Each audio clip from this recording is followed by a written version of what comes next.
Welcome to Comic Power. I am your host, Comic Killer 72. This segment today is called Wicked Wednesday. If you didn't know, Wednesday is the new release for new comics that come out every week. This will help you pick the best comics that are dropping in terms of readability, speculation, etc. Comic publishers are stepping up their game for your entertainment value. So let's get right into it. First up from DC Comics is Batman Superman number 31. Superman enlists Batman's aid in seeking out people to help him form his new Super League. If you're going to get this, go ahead and get the John Romita variant shown here.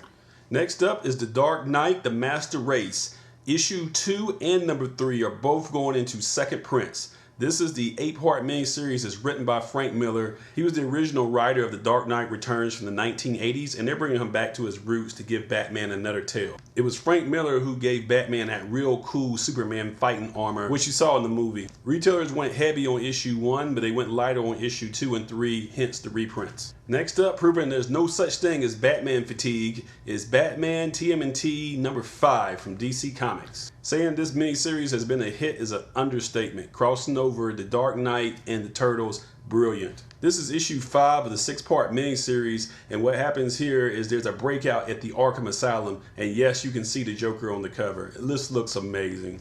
Next up from DC is Starfire number 11. This is a much lighter read. It's got bright colors and a good sense of humor, and I think the Starfire character is underrated. Other than the all ages miniseries, DC hasn't really done anything to capture the popularity of the new Teen Titans from the early 80s. And I don't know why. People really want to see this either in a movie or a Netflix series. And Starfire is arguably the most popular character in the Teen Titans. Next up, over at Marvel Comics, we got Black Widow number 1, second printing. The first printing did very well, so this one's going to a second printing, and the character's finally starting to catch on as a lead and not just a supporting character. The first printing looks like this, and the second printing looks like this, so you can tell the difference. Next up from Marvel is Moon Knight number 1. With the success of Daredevil on Netflix and the upcoming success of Doctor Strange in the movies, we're going to be able to tie gritty storytelling along with magic, which paves the way for a character like Moon Knight to really get some shine. I expect for him to be a phase 4 movie type character or a Netflix show. To describe Moon Knight, it's sort of like Batman with mysticism and a whole lot crazier. That craziness is shown here in this variant cover where he has his name carved in his chest in blood. Definitely worth picking up. Next up from Marvel is X-Men 92 number 2. This series has the look and feel and the characters of the early 90s X-Men in the animated series. So if you love early 90s X-Men, you can get a dose of it here. Okay, the next two are not recommended. I repeat, not recommended. This is Marvel being greedy.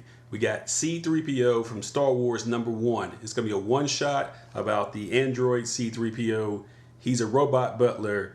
I don't get it. Marvel doesn't care. They think they can sell anything Star Wars, so I guess have at it if you like Star Wars, but I would not recommend this. It's just, what is he going to do? He's a passive robot butler. Seriously.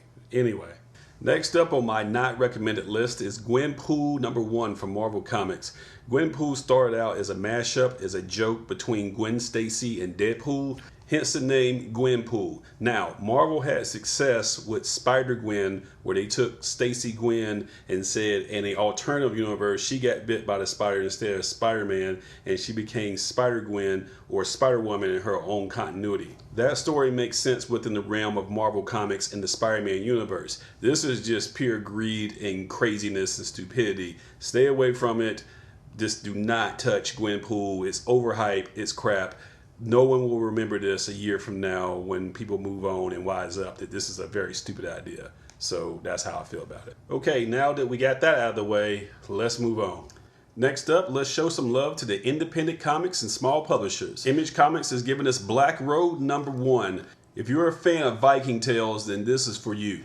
Next up is one of the most overlooked comics out there called The Empty Zone. You've heard of dystopian futures with strong female leads before, but this is a nice twist on it, being that it's horror and science fiction mashed together. You have dystopian cityscapes, reanimated corpses, and ganglands full of animal-human hybrids. The stories are compelling and the art is amazing. You still can pick up The Empty Zone number 1 for cover price. It's really good. More people should be reading this. Next up is another overlooked gem from Image Comics called Pretty Deadly. This is issue number 9. The writer of this is Kelly Sue DeConnick. She's the wife of Matt Fraction, the author of Sex Criminals, and she's an excellent writer in her own right, and this story has been nominated for an Eisner. It's overlooked by the public, but the critics love it. It's a science fiction horror western. You probably never heard anything like that before, but it's really, really good. Next up is a breakaway hit for Image Comics called Monstress. This is issue number 5, and this is one of the best series I've read in a very long time. It's on its way to becoming a cult classic like Saga has for Brian K. Vaughan and Fiona Staples. The creative team on this is Marjorie Liu and Sana Takada. So you have an all-female creative team here, which you don't see in comics very often. Marjorie is a highly acclaimed novelist who's into science fiction and fantasy who has crossed over into comics now. And Sana has a very distinctive art style that resembles steampunk meets anime. This was reflected in the X-23 work that she did, shown here. Monstress number 5 should be the first book you pick up, and while you edit, go ahead and try to find Monstress number 1. The first 3 issues all went into reprints due to popular demand, and issue number 1 is selling for about $25 on eBay right now. And there's a second print variant which is even selling for higher than that. Bottom line, buy Monstress number 5 this week and go back and try to get the whole collection. Next up, our friends at IDW Comics gives us Hot Damn number 1. This is the story of a guy named Teddy whose lifestyle has caught up to him and he's going to hell, and hell is described as a therapy session you can never leave. It's a 5-issue miniseries which clearly is MA, mature and not for kids. It also has a variant cover which looks like this, and it looks crazy enough to be an underground hit. It could be a real sleeper. It's worth trying out to see how they handle the material. Next up, the folks over at Boom Studios have a hit with Jonesy number 1, which is going to a second print. It's the story of a female Cupid who has the power to make people fall in love, but it doesn't work on herself. When it came out on Valentine's Day week, I didn't think it was going to be a hit. I thought it was going to be a novelty. I obviously was wrong because they're going to a second print. The first print looks like this, and the second print looks like this. So pick it up if you like these type of stories. Or if you have a young daughter, to get her into comics, to get her to read something that's not too heavy. Speaking of heavy, Darkhorse has given us the House of Penance number 1. This blends horror, history, and fiction. If that's your cup of tea, then you definitely want to be down with this because Darkhorse produces some very interesting stories in this genre. Over at Dynamite Comics, they're giving us Xena, Warrior Princess number 1. The Xena character has always had a very loyal following. It was played expertly by Lucy Lawless in the TV show from 1995 to 2001. Now, the comparisons to Wonder Woman has always been there, but at this point we can't tell who's influencing who because the new Wonder Woman looks a lot like Xena, and Xena was supposed to be based off of Wonder Woman, so who's copying who? You really can't tell looking at these type of pictures, can you? Regardless of your position on that, go ahead and pick up Xena, Warrior Princess number 1. It's going to be a blast. And last but not least, our friends over at Valiant Comics gives us Archer and Armstrong number 2.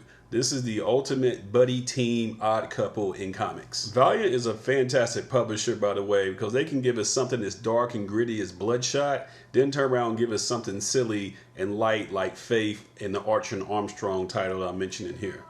That's about it for today. Thank you for watching Wicked Wednesday, where I review all the new comic books for a new comic day. Be sure to follow my blog at comicpower.net. On social media, follow me at facebook.com/comicpower.net and comicpower-universe.tumblr.com. And don't forget twitter.com/comicpowersub. I also sell comics on eBay at this link. This is Comic Killer 72 for Comic Power saying bye-bye.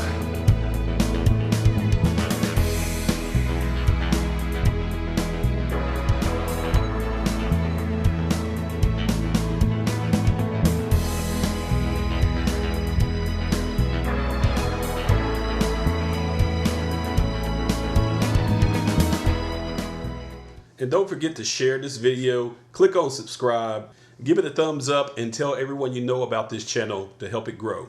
Thank you for your support.